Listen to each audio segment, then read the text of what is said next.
नमस्कार, मैं अर्चना तिवारी आप सभी का स्वागत करती हूँ राजधर्म पर। फिलहाल मैं बारामूला डिस्ट्रिक्ट, जो कि बहुत डिस्टर्बिंग माना जाता था, कहा जाता था कि ये बहुत सेंसिटिव जोन है, मतलब उग्रवादियों के अगर हम लिहाज से बात करें तो उस लिहाज में बारामूला को बहुत ही ज़्यादा सेंसिटिव माना जाता था। उसी डिस्ट्रिक्ट में फ़िलहाल मैं मौजूद हूँ और इस गांव में मौजूद हूँ और ये गांव की खूबसूरती मैं आपको बता नहीं सकती। आप खुद देखिए कैमरे के माध्यम से कि ये कितना खूबसूरत गांव है। अगर इसमें हम टूरिज़्म लाने की बात करें तो बहुत अच्छा खासा टूरिज़्म यहाँ पे लाया जा सकता है। यहाँ पे डेवलपमेंट भी बहुत अच्छा खासा हो सकता है, जिससे आज ये जो गांव है, ये जो इलाका है, वो वंचित है। इन लोगों को वो डेवलपमेंट नहीं मिला, वो टूरिज़्म नहीं मिला जो इन लोगों को मिलना चाहिए था दशकों पहले। आज इनकी क्या कुछ विचार है वो हम आपसे बात करके, इन लोगों से बात करके मैं आप लोगों के बीच रखना चाहती हूँ। और एक और बात बताना चाहती हूँ, जब बर्फ़ का यहाँ पे सीज़न आता है तो ये पूरा जो इलाका है वो पूरा बर्फ़ से भर जाता है और फिर कैसा मंजर होता है वो मैं भैया आपसे 1 मिनट के लिए पूछूंगी कि जब बर्फ़ यहाँ पे होती है तो कैसा मंजर होता है। बहुत अच्छा मंजर होता है सर। खेलने में लड़के बाहर निकलते हैं, हमारे खेल कूद अच्छा रहता है और फर्स्ट क्लास है। ये मेरे पीछे बोसियां 7 किलोमीटर है, फर्स्ट क्लास। वहाँ पर जाते हैं, पूरा ढक जाता है बर्फ, पूरा ढक जाता है, पूरा ढक। 6 फुट बर्फ होती है सर, 6 फुट बर्फ होती है सर। तो जो टूरिज्म, मतलब जो लोग हैं वो दिल्ली से या फिर बाहर से वो घूमने आते हैं यहाँ पे? घूमने यहाँ अभी तक कोई नहीं आया, किसी को मालूम नहीं। जब ये चीज़ें नहीं दिखाई मिनिस्टरों ने आज तक, आज हम पहली बार आए, आपका हम स्वागत करते हैं, आपको धन्यवाद देते हैं कि आप यहाँ आए और ये ब्राह्मण जो है आप इस वक्त टूरिज्म के नक्शे पर ला रहे हो। आप चिल्ला करके एक बार अपने गांव का फुल पता बता दीजिए कि अगर मान लीजिए अगर ये टूरिज्म मंत्री देख रहे हों तो वहाँ तक ये बात जानी चाहिए और वो आपके गांव को टूरिज्म का दर्जा दें। अपने गांव का फुल पता। हमारा ये गांव जो है, ये विलेज ऑफ ब्राह्मण रफियाबाद, यहाँ खामोआ नज़दीक है, वहाँ अरखवाड़ी, ये टूरिज्म प्लेस है सर। इसके पीछे बोसियाँ हैं, बोसियाँ से पीछे आप देख लीजिए गबेवाड़ है, गबेवाड़ के ऊपर हमारा जो है क्या नाम है, चित्राकोट है, सरी मस्तान है और विजी टॉप है। ये सेंटर एरिया, सेंटर प्लेस जो है ये यहाँ पर आता है, क्या नाम है इसका, ब्राह्मण रफियाबाद में। तो यहाँ से हमने 2-3 बार बैक टू विलेज 1 में, बैक टू विलेज 2 में मैंने ये पॉइंट उठाया दिल्ली सरकार को कि हमें यहाँ से वो गुंडोला, क्या बोलते हैं आप, गुंडोला केबल चाहिए। यहाँ से ब्राह्मण से बोसियां तक केबल चाहिए, बोसियां से गिब्बेवाड़ तक की केबल चाहिए। लेकिन अभी तक वो टूरिज्म मिनिस्टर कहाँ गए ना समझ आती है मेरे को। वो क्यों इस एरिया को छुपा कर हटा कर रख रहे हैं, मुझे समझ नहीं आती। मैं इसलिए अपनी दिल्ली सरकार को कहना चाहता हूँ कि आज आपको टाइम है, आपका 9 साल हो रहे हैं, आपको टाइम है इस वक्त कि ब्राह्मण रफियाबाद को टूरिज्म के नक्शे पर और और इस बोसियां को और गबेवाड़ को दीजिए। ये हमारा ये अगर इस गांव को मिलता है तो यहाँ की इकोनॉमी भी डेवलप होगी और यहाँ के जो लोग हैं उनकी आर्थिक अगर स्तर पे भी बात करें तो उसमें भी वृद्धि होगी और उसमें भी सुधार होगा। ये तो मैंने टूरिज्म पे बात कर ली। अब थोड़ा मैं मतलब लोगों से भी बात करती हूँ। अभी आती हूँ मैं आपके पास, तो मैं थोड़ा बात करूँगी, समझना चाहूँगी यहाँ के लोगों का विचार क्या है। तो आप उस तरफ, महिलाओं का मैं इकट्ठे लूँगी, ठीक है? आइए, नाम क्या है काका? नाम क्या है? याकूब खान जनाब। याकूब खान है। याकूब खान जी। अभी आपको कैसा क्या चाहिए? आपको आपके गांव में क्या चाहिए? बस हमें टूरिस्ट चाहिए जनाबली और हमारा ये ग्राउंड चाहिए जनाबली। बच्चे खेलते हैं जनाब, बाहर से आते हैं जनाबली बच्चे खेलने के लिए, इधर जगह नहीं है जनाबली। बस मेहरबानी, आप सड़क चाहिए जनाबली, रोड चाहिए जनाबली। अच्छा, ये सब आप लोगों को कब से नहीं मिला? आज 30-40 साल हो गया जनाबली, हमको कुछ नहीं मिला जनाबली, कुछ नहीं मिला जनाबली, किसी ने नहीं दिया जनाबली। वोट ला जाते हैं जनाबली तो हमको कुछ देते नहीं है। इतने साल फारूक अब्दुल्ला साहब चीफ मिनिस्टर है, मुफ्ती साहब भी रही, मैं वो मुफ्ती भी रही, किसी ने दिया जनाबली, किसी ने दिया, पूछा नहीं है। जब वोट लागे सीट पर बैठ गए तो किसी गरीब को पूछा नहीं है जनाबली, आपका क्या हिसाब है जनाबली, आपको क्या चाहिए जनाबली। आप लोगों को भूल गए वोट लेने के बाद? बस वोट ला कर भूल गए जनाबली, फिर पूछा नहीं है जनाबली। किस पर विश्वास है आप लोग? बस अल्लाह पर विश्वास, तो उसके बाद आप पर विश्वास। नहीं, ऐसे किसी के माइंड में आप मत डालिए कि बीजेपी या फिर वो। आपको कौन लगता है कि कौन सा नेता आपके यहाँ तरक्की कर सकता है? क्या है? मैं बताऊं सर, केवल हमारा जो नरेंद्र भाई मोदी है वो यहाँ की तरक्की कर सकता है, क्योंकि वो बड़ा बड़ा वकील है हिंदुस्तान पूरे का। नंबर 2, अमित शाह जी जो हमारे गृह मंत्री हैं, हमारे डिफेंस मिनिस्टर जो हैं अपने क्या नाम है इसका, राजनाथ सिंह, वो कर सकते हैं इस जगह की तरक्की, बाकी कोई नहीं कर सकता। ये हम क्लियर बताते हैं आपको। साहब हम उनका शुक्रिया अदा करता हूं मैं अमित शाह जी का, जिसने मेरी एसटी की डिमांड को इस वक्त अपने टेबल पर रखी है। वो वकालत खुद कर रहे हैं। अच्छा, एसटी का जो डिमांड है, अगर मान लीजिए आप लोगों को शेड्यूल ट्राइब का दर्जा मिलता है, पहले तो मुझे ये बताइए कि आप लोग कितने वोटों की संख्या, अगर मैं पहाड़ी लोगों की बात करूं? पूरे पहाड़ी जहां तक हैं, जम्मू कश्मीर के, पुंछ रजौरी के, करना के, टंगदार के, सब ही इसके अमित शाह के साथ होंगे और ये उतरेंगे जैसे बारामूला में हम उतरे थे। ये किसी को शक नहीं होना चाहिए, बिना शक हम बोलते हैं और दिल खोलकर बोलते हैं। हम अमित शाह के साथ उस वक्त चलेंगे जब एसटी का ऐलान होगा, हम दोबारा से वहां जाएंगे और हम इस वक्त उनके साथ हैं। वोटों की संख्या कितनी है? आप लोगों का वोटों का संख्या कितना है? वोटों का संख्या हमारा कम से कम, मैं तो ये यहाँ मैं पूरे जम्मू कश्मीर की बात, पूरे जम्मू कश्मीर की तो 5 लाख से 10 लाख से ऊपर हो गया। 5 लाख से कम होगा, क्योंकि हमारी आबादी जो है इस वक्त 20 लाख है। पहाड़ी पॉपुलेशन 20 लाख है, तो कम से कम 8 लाख तो वोट है ना। 8 लाख तो जाएगा उसको, बीजेपी को जाएगा अगर एसटी लेके आती है। एसटी लेकर आती है तो जाएगा, टूरिज्म ब्राह्मण में लेकर आता है तो जाएगा। ये मेरा वादा है, ठीक है। अगर मान लीजिए आप लोगों को, एक सेकेंड, अगर आप लोगों को एसटी का दर्जा मिलता है तो उससे क्या क्या लाभ जो है वो आप लोगों को मिलेगा, बेनिफिट क्या क्या मिलेगा? हाँ, मैं बताऊंगा। ये गरीब था, एक गरीब घर है, ये गरीब लोग हैं, इनको बेरोजगारी अभी तक कुछ नहीं मिला, कोई सीट हमारी नहीं है, ना ही हमारे पास कोई दर्जा मिला, ना ही पानी का दर्जा मिला। हमारी बिजली फीस 450 से 800 हो गई है, जो कि दिल्ली में आप फ्री रखी है, आपने फ्री रखी है 6 वार्ड, हमें 3 ही वार्ड है, हमारे का पेमेंट ले रहे हैं। ये इन चीज़ों में डेवलपमेंट हो जाएगी, बिजली फीस हमारी कम हो जाएगी, पानी की फीस कम हो जाएगी, टूरिज्म यहाँ आ जाएगा। और जो नौकरी का मसला है, जैसे ये IY का मकान है, इंदिरा रोजगार स्कीम जो है, इसमें क्या है कि इसमें 4 मकान या 2 मकान आते हैं हमारे को कैटेगरी में। जब हमारे को एसटी मिल जाएगी तो 100 मकान आएगा। ये फायदा है, अब गाड़ियों का फायदा, हर चीज़ का फायदा हो जाएगा एसटी मिलने से। बाकी एसटी हमारा हक है, वो हम सदियों से लड़ रहे हैं, हम हकदार हैं एसटी के। ये पीछे बैकें हमारी हैं, आप पीछे भी कैमरा घुमा के देख लीजिए, पीछे हमारी बैकें हैं ऊपर, और बोसियों पर भी हमारी बैक है। हम मालदार हैं लोग, सभी लोग मालदार हैं, भेड़ बकरी हमने रखी हुई है, हर चीज़ रखी हुई है। हम पिछले 40 साल से लड़ रहे हैं अपनी एसटी के लिए, हमारा हक है, हमें मिलना चाहिए। लेकिन इस बार गठबंधन में, चूंकि आपके ये जो दो यहाँ की जो स्टेट पार्टी हैं, पीडीएफ की बात कर लें या फिर हम इसकी बात कर लें, ये दोनों की दोनों जो हैं वो गठबंधन में हैं। क्या इन लोगों ने कभी आपका मुद्दा नहीं उठाया? बिल्कुल, किसी टाइम पर भी हमें पहाड़ियों का मुद्दा इन्होंने नहीं उठाया। जहां तक के मसूदी साहब ने भी पार्लियामेंट में हमारी खिलाफत की हुई है। लिहाजा खिलाफत की है, क्या खिलाफत? उन्होंने बोला कि पहाड़ियों को नहीं मत दो, लेकिन हमें मिलेगी। हमारा जनरल वकील है, अमित शाह जी हैं, वो लड़ के रहेंगे। जनरल वकील कह रहे हैं आप? अच्छा वकील है, हमारी कौम का वकील है। अमित शाह जी हमारी कौम का वकील है, वो देगा हमें। सुनील गुप्ता जी हमारी कौम का वकील है, क्या नाम अपना रविंद्र रैना जी हमारे वकील हैं, वो लड़के रहेंगे, वो लेंगे, ये सामने लेने जीतेंगे आपको।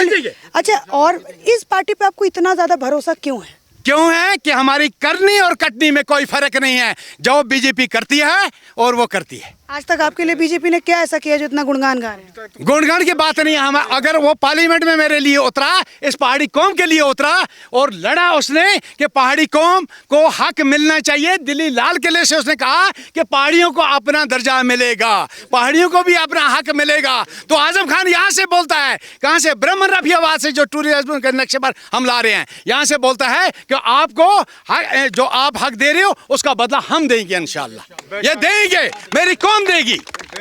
आप चाहे अवाम को किसी भी चक्कर में फंसा के रखें, चाहे आप मज़हब के गोले में बांध के रखें, चाहे आप इनको किसी भी चक्कर में आप इनको बांध के रखें, लेकिन जहाँ डेवलपमेंट की बात होती है, जहाँ अधिकारों की बात होती है, वहाँ पर शायद जो आम जनता है वो पार्टी से कहीं ना कहीं कनेक्शन महसूस करती है। इनका कहना केवल मात्र इतना है कि पहली बार ऐसा हुआ है 40-50 सालों में कि किसी ने एसटी की बात जो है, शेड्यूल ट्राइब, जो कि चूँकि ये पहाड़ी लोग हैं, इन लोगों की बात संसद में कही है, बिल इनके लिए लेकर के आए हैं। इन्होंने ये कहा कि सबसे पहली बार ये हमारे लिए हो रहा है और ये हमारे दिल को छू रहा है, इसलिए हम नरेंद्र मोदी को पसंद करते हैं, अमित शाह को पसंद करते हैं। अच्छा, एक और मैं बेहद गंभीर बात आप लोगों से करना चाहूँगी। जब मैं यहाँ पे आ रही थी, बारामूला इस तरफ में आ रही थी, तो मुझे बहुत लोगों ने कहा कि बारामूला बहुत ही सेंसिटिव इलाका है। ठीक है, इलाका रहा है, सेंसिटिव इलाका रहा है, भले ही आपका ये ना रहा हो, लेकिन मैं बारामूला डिस्ट्रिक्ट की बात कर रही हूँ। आप लोग टूरिज्म की मांग करते हैं, अगर ऐसी बातें बाहर जाएंगी तो टूरिस्ट कैसे यहाँ पे घूमने आएंगे, वो तो सोचेंगे ना यहाँ पे हमें तो आएंगे तो गोली से उड़ा देंगे, हमें कुछ ना कुछ। प्लीज प्लीज नेक्स्ट इसका मैं जवाब देता हूँ। ये जो कश्मीर की पॉलिसी है 47 से पहले वो आज तक पहाड़ियों पर लागू नहीं की गई।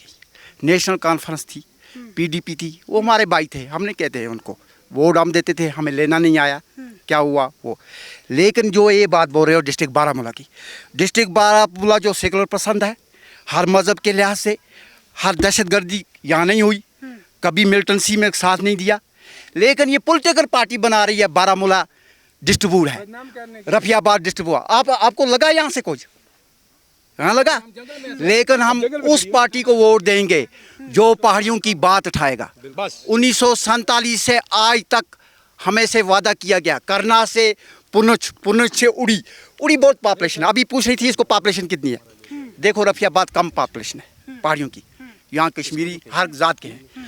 लेकिन उड़ी पॉपुलेशन में बहुत बड़ी है, करना बहुत बड़ी है, टंगटार बहुत बड़ा है, शुपैया बहुत बड़ा है। शुपैया और टंगटार के बारे में तो ये सुना है कि जी वहाँ पे आज भी जाओ तो खतरा है। नहीं, ये बात ही नहीं है, ये पॉलिटिकल लोग बोल रहे हैं। लेकिन इसमें एक जगह है, एक बात है, मैं मोदी जी को यहाँ से बोल रहा हूँ कि मोदी जी, कश्मीर का लोग आपके खिलाफ नहीं है, आपकी पार्टी के खिलाफ नहीं है, लेकिन आपके जो करता दाता हैं लोग, उनके खिलाफ है। मुसलमान हो, हिंदी हो, पंडित हो, सिख हो, ईसाई हो, हम भाई भाई हैं। क्योंकि कश्मीर ने कभी डिस्ट्रीब्यूट नहीं माना। यहाँ के पंडित जो लोग थे वो हमारे भाई थे। कहाँ गए? कश्मीर के कहाँ गए? ये पांचवा में हमारे पंडित भाई थे, हमारे रफियाबाद में पंडित थे, किसी ने नहीं निकाले, लेकिन चले गए। ये सियासत की कार, कोई मार गई महंगाई, कोई मार गई सियासत, अब क्या करें उसमें हम। लेकिन ये बात कह रहा हूँ मैं, आज भी हैं पंडित हैं आपके? हाँ है, पांचला में है पंडित, हमारी बीडीसी पंडित जी थी, पंडित लड़की सिख। मिलवाएंगे मुझसे? मुझे मिल जाएगा, ये वैसी बात ही नहीं है। लेकिन मोदी जी से मैं एक ब्राह्मण की सरजमीन से कहता हूँ, पॉलिटिकल मैं भी एक पॉलिटिकल में हूँ, ऐसी बात नहीं हूँ, कांग्रेसी हूँ 86 से कांग्रेसी हैं? 86 से अभी भी कांग्रेसी? अभी भी कांग्रेसी हूँ, लेकिन उस पार्टी को मैं साथ दूंगा जो पार्टी इन लोगों का डेवलपमेंट करेगी। आप पूछ रहे थे एसटी का, आप पूछ रहे थे मैडम एसटी का मतलब क्या है। जब एसटी मिली, ये फारूक अब्दुल्ला से जब ये एसटी मिली 66 में, पहले पहाड़ियों की बिल गई इसमें तो लेकिन नेशनल कॉन्फ्रेंस ने हमारे साथ धोखा किया। क्या धोखा किया? क्या धोखा किया कि हम भी इसी शहर में रहते हैं, जहाँ गुजर लोग रहते हैं, कोठू में, डोकू में, वहाँ हम भी रहते हैं। जहाँ उनकी लड़की पढ़ती है स्कूल में, वहाँ हमारी लड़की पढ़ती है। जिधर उनका आंगन उधर हमारा आंगन। तो जब 1965 में हमारा हक था, नहीं मिला, वहाँ उस दिन भी कांग्रेस ने धोखा किया। आज मोदी जी ने विश्वास किया, मेरा साथ दो, हम आपका साथ देंगे।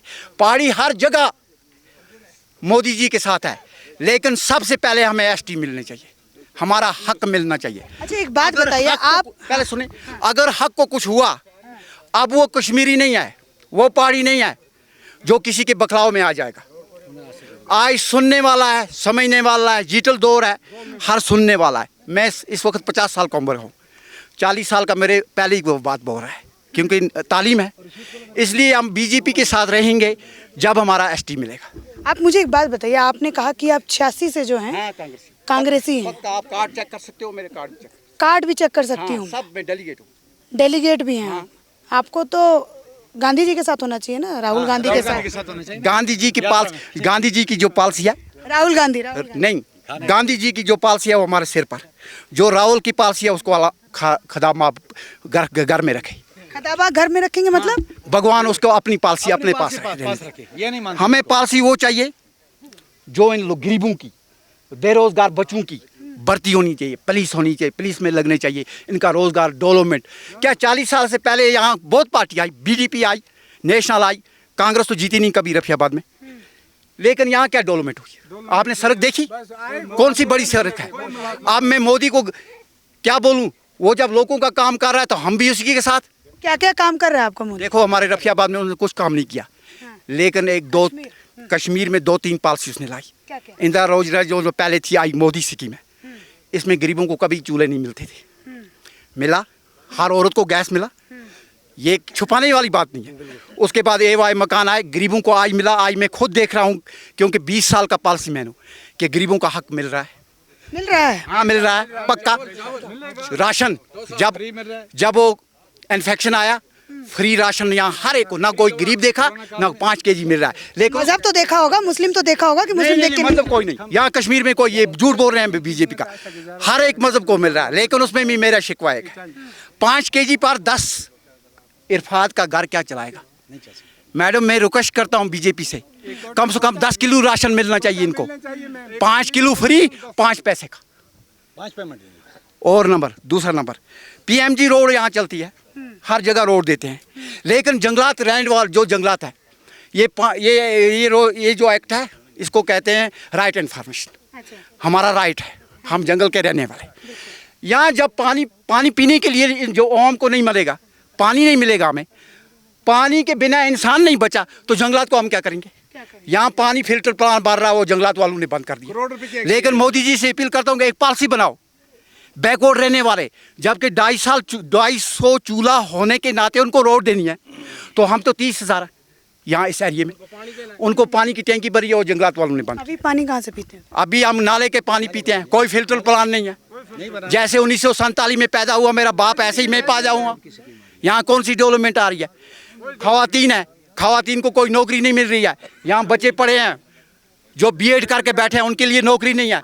कहाँ से डेवलपमेंट हुई बीजेपी की, कहाँ से कांग्रेस की हुई, कहाँ से नेशनल? मैं सब जमातों को बोल रहा हूँ कि कोई नहीं करता है। पहाड़ी लोग सिर्फ एसटी के लिए वोट देगा, चाहे मैं कांग्रेसी हूँ पहला वोट दूंगा, लेकिन पहला वोट लेकिन जब मेरे बच्चे का हक मिलेगा, जब एसटी में हम आएंगे, पहाड़ियों ने हमने वादा किया है कि जो हमारा हक देगा हम उसी के हक के साथ, उसी के साथ है। ये क्लियर है मैम। ये तो चलिए, आप 24 वाला चुनाव का आपने बोल दिया कि वो अगर वैसे करे, विधानसभा का अगर यहाँ चुनाव हुआ फिर? विधानसभा में ये देखो, मोदी साहब को ये थोड़ा मेरा पैगाम देना कि एक गरीब आदमी बोल रहा है, वो बोल रहा है कि मैंने कश्मीर में चुनाव अभी नहीं किया, अभी 3 टायर चल रहा है, 3 टायर होगा 5। लेकिन मेरे होने के नाते कुछ नहीं, इनकी जहन में डेवलपमेंट नहीं है, इनकी जहन में कुछ नहीं है। डीडीसी बैठे हैं, उनको कोई पता नहीं है किस गांव में जाना है। बीडीसी बैठी है मेरी मैडम, मैंने उसको वोट दिलाया, मैं उसके साथ हूं, कोई पता नहीं है।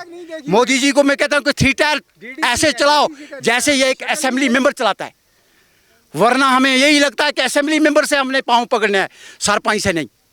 क्योंकि अगर सरपंच के खाते में पैसा आया, ये डेवलपमेंट होना चाहिए। ये लेपस होता है।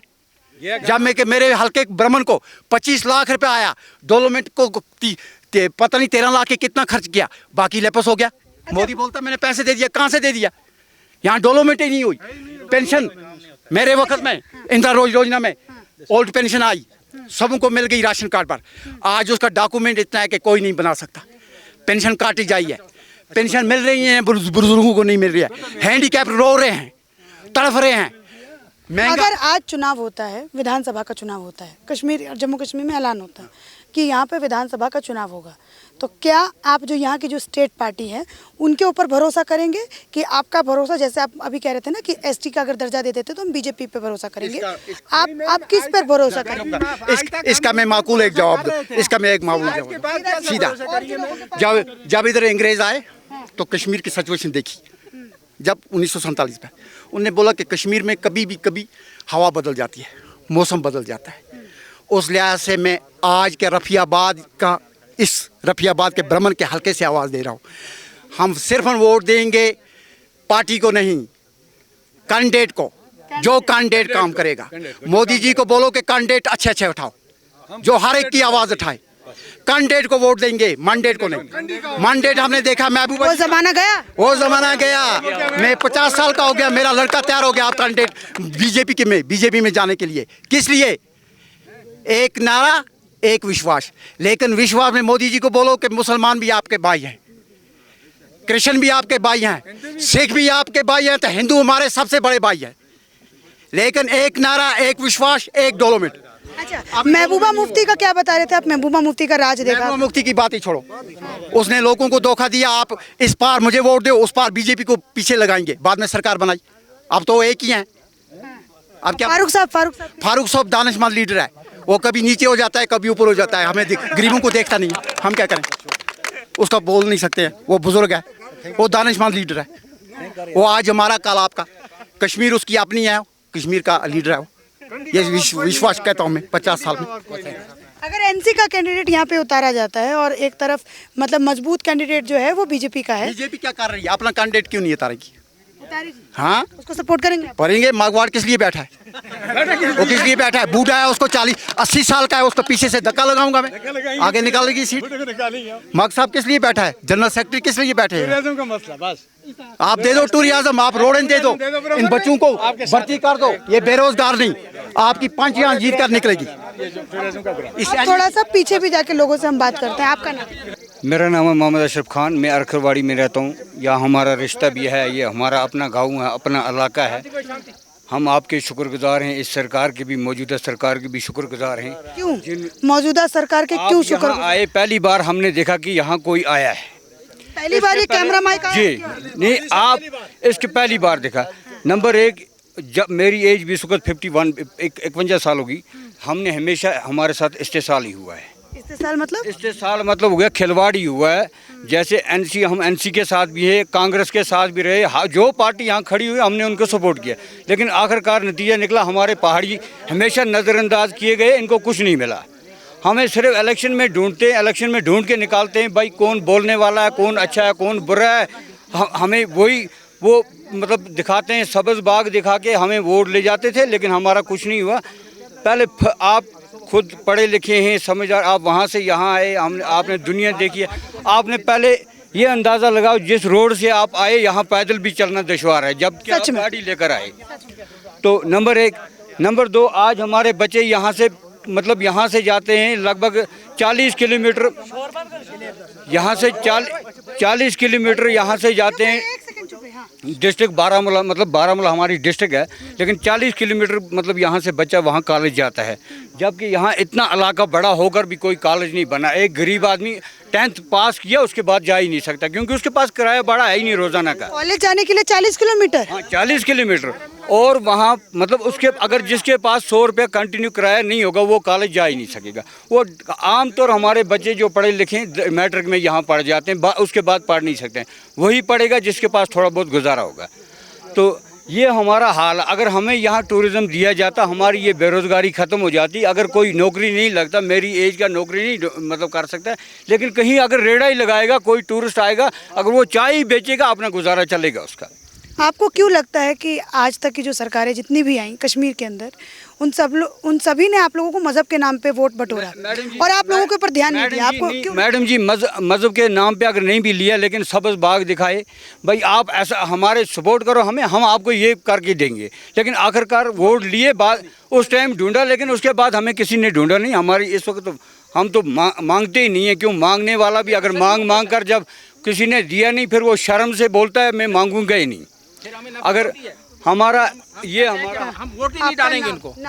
नाम मेरा शिराज खान, काम करने वाला हूँ, बस बैठा हूँ। दर्द है मेरे को, पूरे घुटनों में दर्द है, जोड़ों में दर्द है, जोड़ों में दर्द, पैरों में दर्द, घुटनों में दर्द, सियासी पार्टियों का भी दर्द है। वो तो है ना डर। आज तक हम दिल खोल के वोट दे रहे थे, हमें उम्मीद थी हमारा कुछ होगा, रोड हमारे बनेंगे। अगर कुछ भी नहीं होता, हमें रोड होता, फिर भी खुश, हम शुक्रगुजार थे उस गवर्नमेंट के जिनको वोट देते थे। हम किसको वोट करते थे? पीडीपी को करते थे, नेशनल को करते थे, कांग्रेस को करते थे, मगर हमें कोई दिया नहीं कुछ। हम सुख में रह गए, हम देखते रह गए। ये हमारा बाप बन गया, हमने इसको वोट दिया, ये हमें गुजार देगा, मगर दिया खुदा ने, इन्होंने कुछ नहीं दिया हमें। वो तो कहते हैं कि आप लोग तो कश्मीरी भाई, हमारे अपने भाई, चाहे नेशनल की बात करूं चाहे पीडीपी की बात करूं। बिल्कुल, वो सर वो दिखाई में आता है हम भाई है, मगर भाई ने हमें भाई ने ऐसी दाटी लगाई ना कि हम पैसे भी रह गए, भूखे भी रह गए, मगर देखा नहीं हमारी तरफ किसी ने आज तक। देखो आप, हम बहुत शुक्रगुजार हैं आपके, आप दिल्ली से इधर आए हैं। हमारी रोड देखो, इधर अस्पताल नहीं है, इधर कोई कॉलेज नहीं है जो हमारे बच्चे पढ़ें। इस वक्त अगर कोई बच्चा पढ़ा, हमने मजदूरी की, हमने चोरी की, हमने क्या किया, जंगल का काम किया हमने, वो बच्चे पढ़ाए, लेकिन वो बच्चे इस वक्त क्या मजदूरी कर रहे हैं, रेडियो पर काम कर रहे हैं, सड़क में डूल रहे हैं वो, कसम खुदा की। आप क्या उम्मीद रखें उस गवर्नमेंट का हम, कि जो हमें खाना दिलाएगा, जो हमें रोड दिलाएगा, जो हॉस्पिटल दिलाएगा, जो हमारे बच्चों को पहुंचेगा। आज तक कभी यहाँ पे कैमरा माइक कोई आकर के कोई रिपोर्टिंग कर रहे नहीं? ये पहली बार है। आप दिल्ली से आए हैं, हम इतने शुक्रगुजार हैं, हम इतने खुश हुए ना, जिसकी कोई कहने की बात नहीं है। सर आप पर बहुत खुश हुए, आप दिल्ली से आए हैं, हम गरीब लोगों में हम पहाड़ी लोग हैं, हम बिल्कुल पसंदीदा हैं। चाहते क्या हैं? चाहते हैं हमें पहले सबसे पहले रोड, उसके बाद टूरिस्ट, क्यों हमारे बच्चों का रोजगार बनेगा, हम उस पर खुश हैं। अब मैं, आप जो टूरिज्म की बात आप सभी लोग बार बार कर रहे हैं, मेरा केवल मात्र एक सवाल है। जब मैं यहाँ पे कवरेज के लिए आ रही थी तो मेरे परिवार ने भी कहा, जो लोग पहले मतलब इधर रह चुके हैं, उन लोगों ने कहा संभल करके जाना, क्योंकि वहाँ पे सिचुएशन बहुत ख़राब रहती है। तो ये जो नैरेटिव सेट किया जाता है, ये एक बात बताई जाती है ना, एक माहौल बनाया जाता है, तो इस अगर ऐसा माहौल बाहर रहेगा तो टूरिज्म आपके यहाँ कैसे आएगा? देखो दीदी, बात एक है, यहाँ पर कोई खतरा नहीं है, कुछ नहीं है। अलबत्ता मैं उठता हूँ। खतरा किसकी वजह से खत्म हुआ है? ये आने वाले कोई 5-6 सालों में खत्म हुआ, ये पहले से ही? ना, पहले से नहीं हुआ। जब से बीजेपी आई है, मोदी साहब हमारा आया है, तब से जनाब अली यहाँ रुकावट हो गई है। पहले क्या माहौल था? पहले माहौल था ना, किसी जगह भी चलती थी मारदाट, किसी जगह भैर होता था, किसी जगह क्रैकडाउन होता था, किसी जगह मौत होती थी, लाश होती थी। जब से बीजेपी आई है ना, तब से ये सब कुछ रुक गया। नकेल कस दी है। निकेल कस दी है अच्छी तरह से। आप खुश हैं? हम बेफिक्र सोते हैं, नहीं तो हम कपड़े लगाकर दरवाजों को पीछे से वो लकड़ लगाते थे, क्या पता है ये पार्टी आ जाएगी, वो पार्टी आ जाएगी, बस हम मर जाएंगे। बाहर जाते थे, ये उम्मीद नहीं हमें कि हम वापस फिर घर में आएंगे। जब से बीजेपी आई है, हम चैन से। अगर मोदी जी आपका वीडियो देख रहे होंगे, एक सेकंड रुकिए काका, एक सेकंड, अगर मान लीजिए कोई मोदी जी आपका वीडियो देख रहे हैं तो क्या बोलना चाहिए? हम उनको शुक्रगुजार बोलना चाहते हैं। हम बहुत शुक्रगुजार हैं। हमें एसटी मिलनी चाहिए, हमें रोड मिलना चाहिए। ठीक है, एसटी आप लोगों का एक मुद्दा है, जो वो बात उन्होंने रखी, बिल भी उसके लिए रखा, लेकिन ये वाला जो मुद्दा मैंने लिखा है ना, टूरिज्म ऐसे आएगा, तो ये जो खत्म किया है, नकेल कसी है आतंकवाद के ऊपर, इसके लिए आप क्या बोलना चाहिए? इसके लिए ये बोलना चाहिए, हम उनका शुक्रगुजार रहते हैं, हर हमेशा रहेंगे। जब हमें ये टूरिज्म मिलेगा, हमारे बच्चों को कुछ रोजगार मिलेगा, हम बहुत शुक्रगुजार रहेंगे उन मोदी साहब के। शाना बशाना हम चलेंगे, बिल्कुल हम शाना बशाना हम चलेंगे इस टूरिज्म के लिए, एसटी के लिए हम शाना बशाना चल रहे हैं। और आप कहीं भी घूमो, यहाँ जंगल एरिया आप देख रहे हो, फॉरवर्ड एरिया है, इसमें कहीं भी अकेला सिंगल आदमी आज घूमता है। मैं और बाहर वाले दिल्ली वालों को दावत देता हूँ, दिल्ली के जितने भी भाई हैं वो यहाँ आइए, आके मैं वेलकम करता हूँ। चलिए, आपने कहा कि मेरा तो वेलकम आप लोगों ने सच में बहुत अच्छा किया, इतना सब कुछ सिक्योरिटी भी मुझे दिया, लेकिन आम टूरिस्ट इतना सिक्योरिटी कैसे लेके आएगा? देखो, हम लोग जो जनता है, पहले हम गोली खाएंगे, फिर वो मेरा जो गेस्ट आया होगा उसको चलेगी, पहले हमारे पर लगेगी, हम उसको खुद से गोली जनाब अली, आपके बदले हम खाएंगे जनाब अली गोली, है ना? आप पर कोई है चाहे। अच्छा, आप लोगों से मेरा एक कहना है कि क्या आप लोग यहाँ पे अगर कश्मीरी पंडित रहते हैं, क्या आप लोग मिलवाएंगे आप लोग मुझे उनसे? कोई है यहाँ पे किसी का घर? मैम मसला ऐसा है, जो हमारे पंडित जो हैं वो पांचला में रहते हैं, इस वक्त पांचला में हैं, हमारे ये पड़ोस वाले गांव में। मगर मेरी मैम से बात हुई थी, मैम ने बोला कि मैं डीसी मैम ये हादीपुरा में आ रही है, वहाँ मीटिंग चल रही है, मैं वहाँ पर पहुँची हूँ, नहीं तो वो पहुँची होती है यहाँ पर। वो पहुँचती? बिल्कुल बिल्कुल, कल भी आई थी, कल भी यहाँ उससे मेरी यहाँ पर उसने प्रोग्राम रखा मेरा उसका अच्छे तरीके से। दो ही बातें हमारी, दो चीज़ें हमें चाहिए बस, एक तो एसटी चाहिए, वो बोल दिया, और टूरिज्म का जब होगा ना तब रोड भी बनेगा। जरूरी मुद्दा ये है हमारा कि जो आशा वर्कर हैं जम्मू एंड कश्मीर में, आशा वर्कर्स जम्मू एंड कश्मीर में जहाँ जहाँ भी हैं, कोरोना काल में उन्होंने अपने जान, कहीं वो लंगड़ी लूली भी हो गया, कहीं उन्हें बीमारी भी खाई, हर काम किया उसने, आशा वर्कर ने आज भी कर रही हैं, दवाइयाँ दे रही हैं, लोगों के हर जगह जा रहे हैं। उनको परमानेंट किया जाना चाहिए, उनकी एक आस उम्मीद है, गवर्नमेंट ने उनको लिया हुआ है। उन्होंने हर एक के घर में, किसी को खांसी थी, बुखार थी, उन्होंने दवाइयाँ वहाँ पर पहुँचाइयाँ। उड़ी से भी मुझे फ़ोन आ रहे हैं, आशा वर्कर कहाँ, ये हम दिल्ली से मीडिया जो आया है, इनसे हम बात करेंगे। मैंने बोला मैं आपकी बात खुद उठाऊंगा, और मैं मोदी जी को बोलता हूँ, जो आशा वर्कर हैं लगी हुई हैं, उनको परमानेंट कीजिए और उनकी जगह और दूसरी लगाओ। चलिए, ये मेरी एक बातचीत आपको मैंने एक पहाड़ी इलाके से दिखाया, और कैमरा आप आकाश अगर दिखाइए अच्छे से, तो ये बहुत खूबसूरत है। थोड़ा आप लोग अगल बगल होंगे, थोड़ा सा आपके दिखा देती हूँ खूबसूरती। ये देखिए कितना खूबसूरत है, ये कितना सुंदर है, मतलब बेहद खूबसूरत है। जब यहाँ पे बर्फ़ की पूरी ऐसे 6 फीट जब बर्फ़ जम जाती होगी तो सोचिए कितना खूबसूरत लगता होगा। आकाश, अब इसका एक अच्छा सा शॉट लीजिए और यहाँ पे दिखाइए लेकिन मैं तो यहाँ पे यही बोलूँगी कि मुझे तो खैर इतनी सारी सिक्योरिटी मिल गई, लेकिन अगर टूरिस्ट यहाँ पे आते हैं तो क्या वो सुरक्षित महसूस करेंगे कि नहीं करेंगे, वो भी एक अपने आप में एक बहुत बड़ा मुद्दा है। और मैडम उसके पीछे गिवर्ड, वो बहुत बड़ा मैदान है, वो मैदान है ऐसा ही, वो बिल्कुल प्लेन मैदान है, इतना बड़ा मैदान है। तो मुझे तो बहुत अच्छा लगा यहाँ पर आकर के।